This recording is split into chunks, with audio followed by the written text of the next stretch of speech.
Hi everyone, Mr Broecker here. The purpose of this video is to explain the new acceleration policy.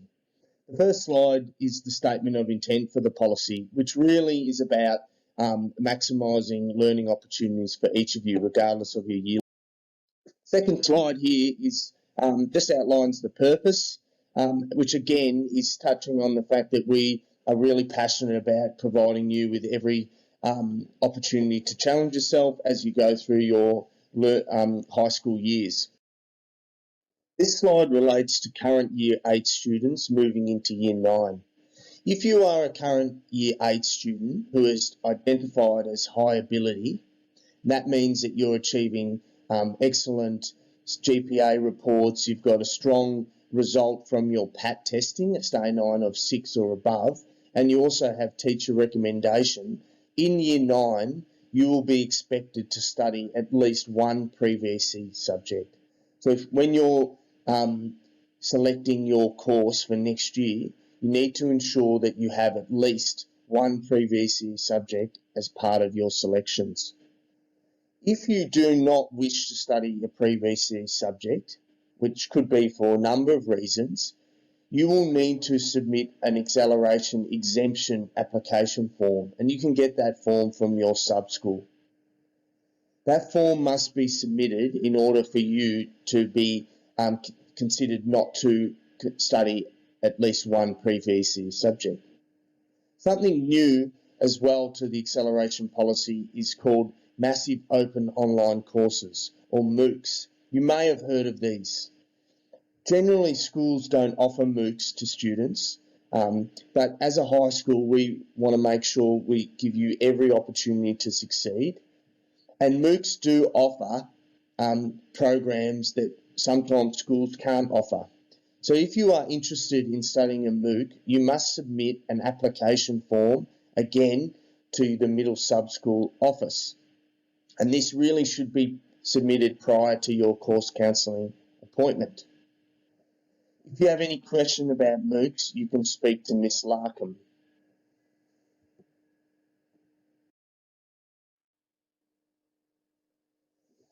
The next slide here is the transition from Year 9 into Year 10. There's quite a few aspects here to understand carefully. All Year 10 students are expected to select and undertake a program that consists of at least 2 pre-VCE subjects. You are also encouraged to select and study at least one VCE subject or VET subject.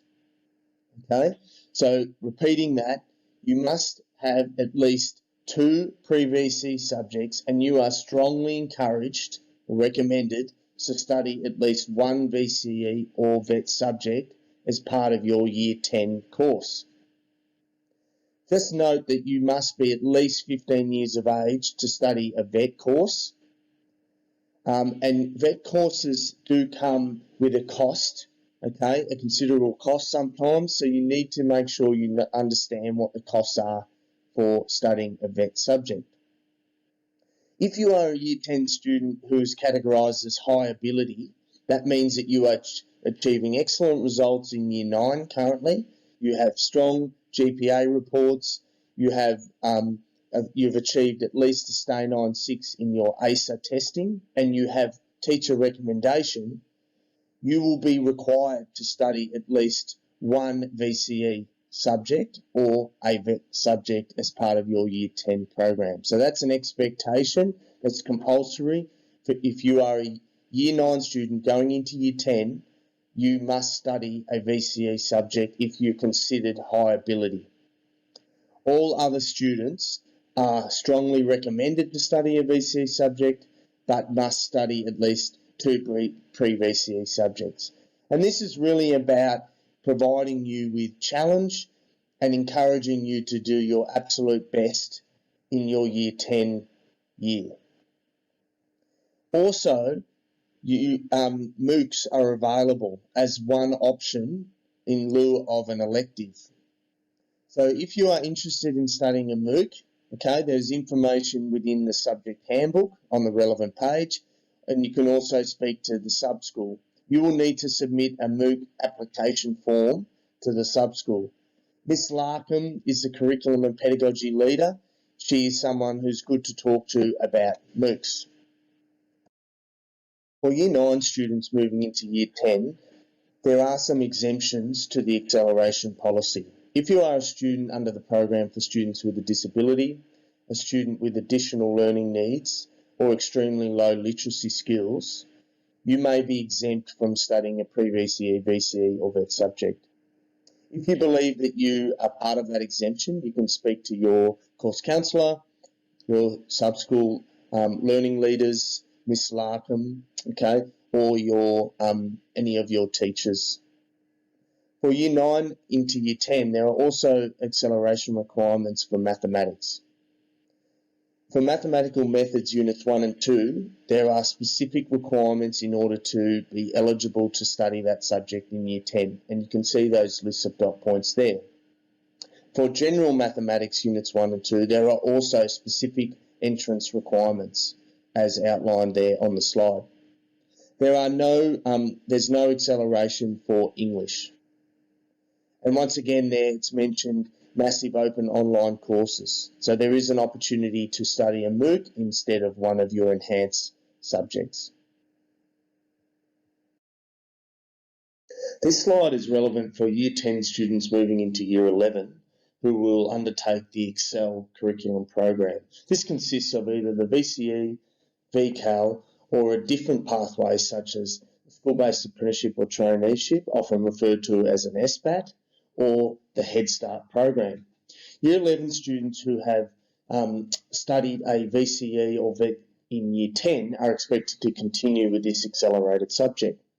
Year 11 into Year 12. All Year 12 students are to undertake the Excel curriculum program, which would be a continuation of either certificate or their SBAT or Head Start program.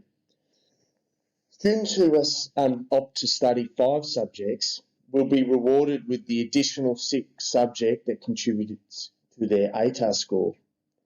Students may wish to only undertake 4 subjects if they've finished an accelerated subject in Year 11 and therefore reduce their study load. That is a choice to make. And the third option may be to accelerate with a tertiary or university subject. If you're interested in that, you'll need to speak to Miss Banstan. This slide outlines the approval process for acceleration at any year level. The sub-school leader will ultimately approve acceleration. However, the sub-school leader will often consult with the main leader of that subject area, perhaps specific subject teachers, and their team of student learning leaders.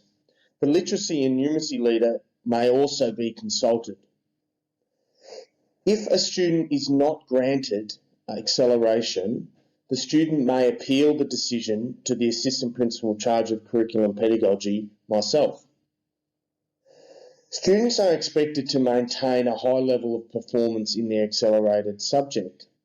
This will be monitored throughout the year, and if there are concerns, those will be addressed in the appropriate way.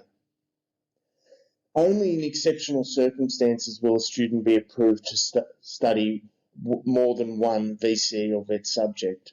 And again, this must be approved by the sub-school leader. It's important to note the disclaimer. Priority will be given to the students of any particular notional year level.